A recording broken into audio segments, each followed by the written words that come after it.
Әкем барда, әмірші мәулетімде, көретінмін толғасын тауретінде.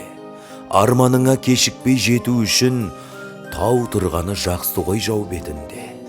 Тауым шөгіп, қорғаным құлағаны, әкем қайтып, анамның жылағаны. Әкесіз ұл шатырсыз үй секілді, күн жауса, іргемізден су ағады. Бұйыртып келте ғұмыр, келте көктен, еркелетер адамым ерте кеткен. Сол ғой әке, мені де, анамды да еңбекке ертеректен ентелеткен.